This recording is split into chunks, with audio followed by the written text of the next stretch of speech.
Hey there, everybody. Thanks for joining me for another one-man review. Today I'll be taking a look at the new Fantagraphics release, HOGBOOK and Laser Eyes by Maria Bamford and Scott Marvel Cassidy. This is a pretty cute little book that tells the story of two people falling in love in their relationship through the eyes of their dogs, plural, that they have over the course of their relationship. You start out really quickly with an introduction of Maria's life before Scott and Scott's life before Maria, showing that they're both in a pretty bad, low state. Maria's, is dumped by a comedy writer. Her dog dies. She enters a mental health facility in Glendale for 2 weeks and then goes back to work. Scott has broken off. He loses his job. He gets kicked out of his house. And so they both sign up on OkCupid and they meet, and then the story goes from there. The conceit here is pretty cute that the dogs will intercede and kind of tell their view of the relationship throughout the book. We never go to restaurants. The draconian NDA, no dogs allowed law, don't allow it. And so I think that's a pretty cute little conceit. I think it could have been played up more, like really only, like for humor's sake, if you only saw everything through the dog's eyes. And like anyone who owns a dog, I think, is kind of constantly wondering about how the dog views us.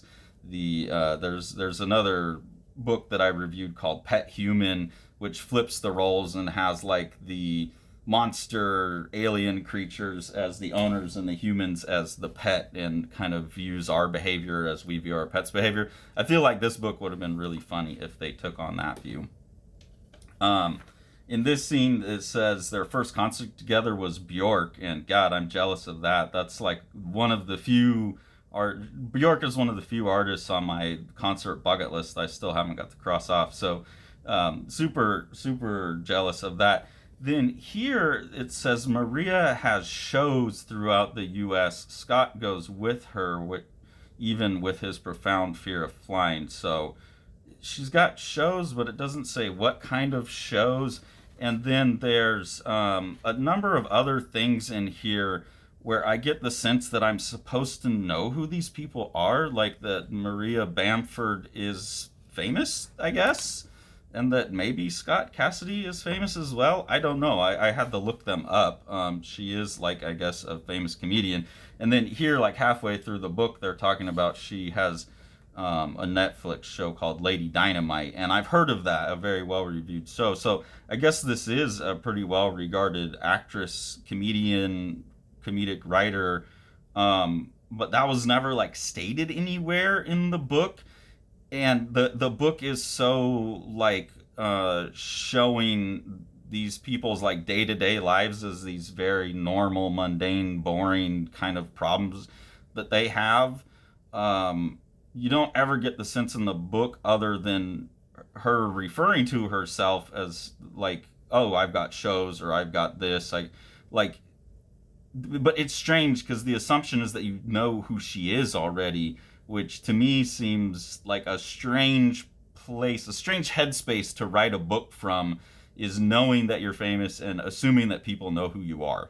Uh, I don't know. I didn't know who you are. I didn't know until halfway through the book that you had a Netflix show. But there's so many things in the writing that just kind of assume. It feels like she's assuming everyone knows who she is, while at the same time she's trying to present herself as very down to earth.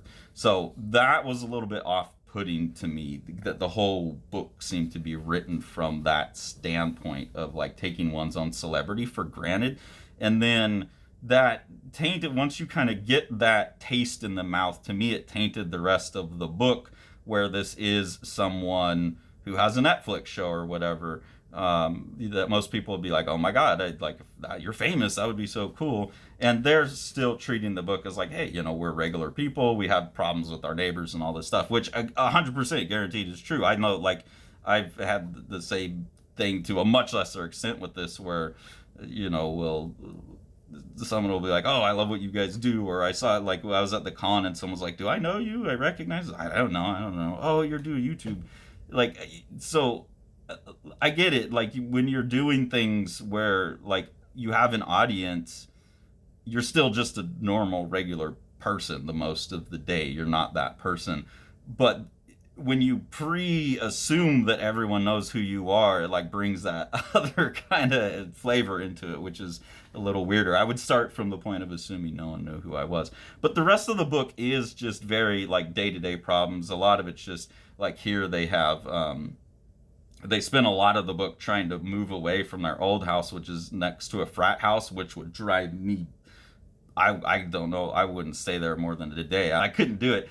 And then so they moved to a much nicer area, a wealthy area. Seems like it should be quiet, and one of the neighbors loves to party. And that's been my experience in life. I just want nothing more than no neighbors. So this could never be a problem for me. I've had every type of awful neighbor you can have, noisy, threaten to shoot me, like all kinds of crazy stuff throughout my life. And yeah, so that's the part of the book that I can really empathize with the most, where I can feel the connection to the struggle of like no matter where you go, there they are. 50% of the people in the world want a quiet life, and 50% of people want to rage, and those two people are never going to get along. We're always going to be stuck next to each other. So I'd rather not play that odds game anymore and just buy 50 acres and fuck off everybody. But that's the part that I related to in the book. So in the end, my final assessment of the book is it's like a pretty cute little book about two people falling in love and how much they love these dogs, which they always adopt old dogs who are dying. So to me, I view this as like this is done by them. She's obviously writing and he's obviously drawing. She's obviously the more well-known of the two, I guess, and it feels like her and new hubby doing a scrapbook tribute to their dogs together for their sake. And why this is an actual published comic from Fantagraphics, I'm not sure, because it's not the most interesting thing in the world. It's like cute, the drawing's all right throughout. It's like a little sketchy looking or something. It's not super refined. It's like competent and well done. And the story doesn't really add up to much. It's just kind of cute. We love our dogs. Here's all the dogs we've loved. And then you add in that little extra bit that I was talking about, just assuming people know who you are, that was a little off-putting. So it's strange to me that this is a book Fantagraphics chose to produce, because I really don't think it's like the greatest cartoonist in the world or the greatest comics in the world. It feels like they know this person is a celebrity, and that's going to come with some name value sales. And this one feels like not the product itself, but the fact that Fantagraphics is doing it, it just kind of seems like crass starfuckery to me a little bit. It's a fun, cute book. It seems like it should have been printed online in a print on demand, and these people could have it in their house and could give it to their friends. It feels very insular and personal like that. It doesn't feel like it's talking to people outside of the couple that much, honestly. There was a real fun moment while I was reading this. My mom had been visiting, and she had come to take Tori to go on a vacation for like a week to get her out of the house and give me a break from being caretaker and all of that. And Tori had texted me about my mom and her playing Scrabble at the cabin they were in, and I got the text and read it while I was on this page of them playing Scrabble. So I did wind up having a personal connection with the book, but it was just pure, other than the noisy neighbor thing, but it was just a pure matter of, strange coincidence.